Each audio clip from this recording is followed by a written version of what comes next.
27 अक्टूबर 2024 को एक व्यक्ति जिसका नाम होता है चैन सिंह लोधी थाने पहुंचता है। थाने पहुंचने के बाद कहता है कि साहब मेरी बीवी गायब हो गई है और बीवी की गुमशुदगी की रिपोर्ट दर्ज करा देता है।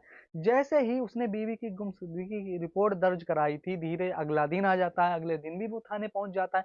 अब लगातार 1 नवंबर तक वो थाने जाता है, दिन में एक बार दो बार अपनी बीवी का हाल चाल लेता है और पता करता है कि मेरी बीवी मिली कि नहीं मिली। लेकिन पुलिस वालों के सामने वो इस तरह से व्यवहार करता है, थाने में इतना रोता है कि पुलिस वाले भी यकीन कर लेते हैं कि ये शायद अपनी पत्नी से बेइंतहा प्यार करता है और बहुत ज़्यादा उसका उससे पत्नी के प्रति लगाव है। इतनी बात जैसे ही पुलिस जाँच पड़ताल शुरू करती है, लेकिन होता क्या है कि 2 अक्टूबर या 3 अक्टूबर की शाम में एक लाश नदी में तैरती हुई दिखाई पड़ती है। जब ये एक लाश नदी में तैरती हुई दिखाई पड़ती है, तो लोगों ने ये सूचना पुलिस को दे दी और पुलिस जब मौके पर पहुँचती है तो क्या देखती है कि लाश एक जीन्स का पैंट पहने हुए और एक टी-शर्ट पहने हुए है।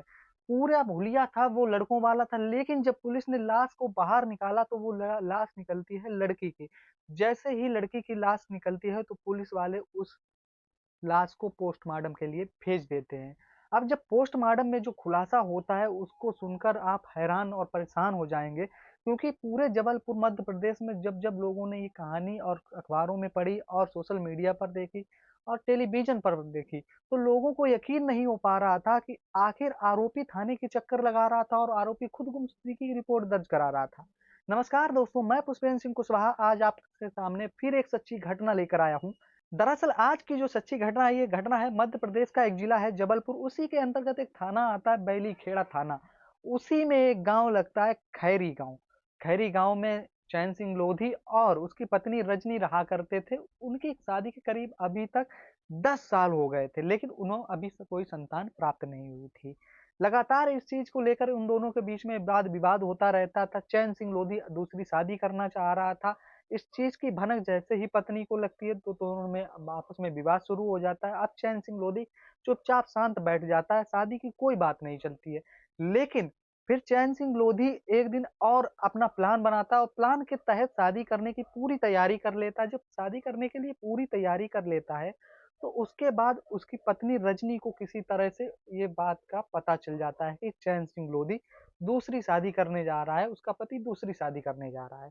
ये बात पत्नी सह नहीं पाती और तुरंत उन दोनों के बीच में 26 अक्टूबर 2024 को वाद विवाद शुरू होता। रात में दोनों के बीच में मारा-कूटी होती है। जब मारा-कूटी होती तो चैन सिंह लोधी तकिए से अपनी पत्नी का मुँह दबा देता है और मुँह दबाने से पत्नी की मौत हो जाती है। जब पत्नी की मौत हो जाती है तो ये बात चैन सिंह लोधी अब बहुत परेशान हो जाता है। इस बात की जानकारी अपने पिता को देता है। अब पिता भी क्या करता है कि पिता ने अपने बेटे का साथ दिया और साथ देने के बाद एक प्लान बनाते हैं, प्लान के तहत लड़की को नदी में फेंक देते हैं। लेकिन उस पिता की जगह अगर कोई भी व्यक्ति हो तो क्या करेगा? क्योंकि अकेली चैन सिंह लोधी संतान थी और उस संतान ने अपनी ही पत्नी का कत्ल कर दिया था।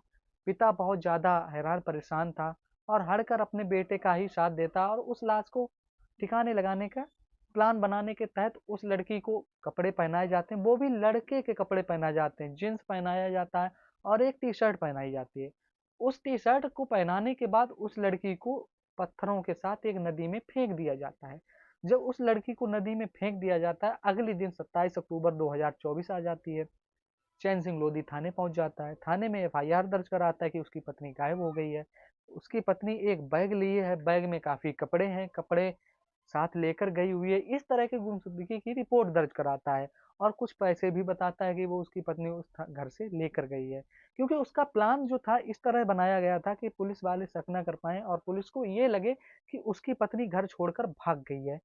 पूरा प्लान इस तरह बनाया जाता है। लेकिन जब पुलिस को उस चीज़ की लाश मिल जाती है, लाश का जब पोस्टमार्टम कराया जाता है और पोस्टमार्टम कराने के बाद जो भी रिपोर्ट में आता है वो चौंकाने वाला था। लड़की के रजनी के घरवाले उस पर दबाव बनाते हैं और उस पर आरोप लगाते हैं चैन सिंह लोधी पर कि उसने ही मेरी बेटी का कत्ल किया है, रजनी को मारा है। क्योंकि उनके घरवालों ने जो पुष्टि की थी कि उन्होंने बताया था कि इनके लगातार लड़ाई झगड़े होते रहते हैं और लड़ाई झगड़े होने के बाद ये लगातार मेरी बेटी को मारा करता था और रजनी को मारने के बाद कई बार ये बात भी कह चुका था कि तुम्हें मार दूँगा और उसके बाद दूसरी शादी कर लूँगा। जब ये बात उस लड़की के परिवार वाले कहते हैं तो पुलिस उस लड़के को गिरफ्तार करती है और गिरफ्तार करने के बाद जब लड़के से 3 नवंबर को बड़ी गहराई से पूछा जाता है तो लड़का उस जुर्म का कबूल कर लेता है। कबूल करने के बाद लड़के को तो जेल भेज दिया जाता, पिता उसका फरार हो जाता है, लेकिन पिता को भी पुलिस जल्द गिरफ्तार कर लेगी क्योंकि पुलिस से पिता भी बच नहीं पाएगा, क्योंकि पुलिस को पिता के ठिकाने का भी पता चल चुका है। हो सकता है कि अभी जब तक वीडियो बन रही हो कि उसका पिता गिरफ्तार भी हो चुका हो। इस घटना ने पूरे जबलपुर को हैरान और परेशान कर दिया था और पुलिस भी बड़ा परेशान थी कि एक व्यक्ति जो 27 अक्टूबर से करीब 1 तारीख नवंबर तक बराबर थाने में आता, अपनी पत्नी का हाल चाल लेता और रोता गिड़गिड़ाता कि साहब मेरी पत्नी गायब हो गई है, मैं उससे बहुत ज़्यादा प्यार करता हूँ, मेरी पत्नी को ढूँढ कर घर ला दो, मैं बहुत ज़्यादा उसके लिए परेशान हूँ, मैं उसके बिना नहीं रह सकता। घंटों बैठ कर रोया करता था और पूरा थाना इस चीज़ से परेशान होकर उसकी पत्नी की खोजबीन में लग जाता और खुलासा जब होता है तो पूरा मध्य प्रदेश ही हिल जाता है, क्योंकि जो व्यक्ति थाने में बैठता है और बैठने के बाद इस तरह की घटना अपने ही कपड़े पहनाकर अपनी ही पत्नी के ऊपर कुछ पत्थर बांधकर नदी में फेंक कर और बहाना कर देता है कि उस गुमशुदगी की रिपोर्ट दर्ज कराता है और बहाना करता है कि पत्नी घर से जेवर और कपड़े लेकर एक बैग लेकर घर से भाग गई है।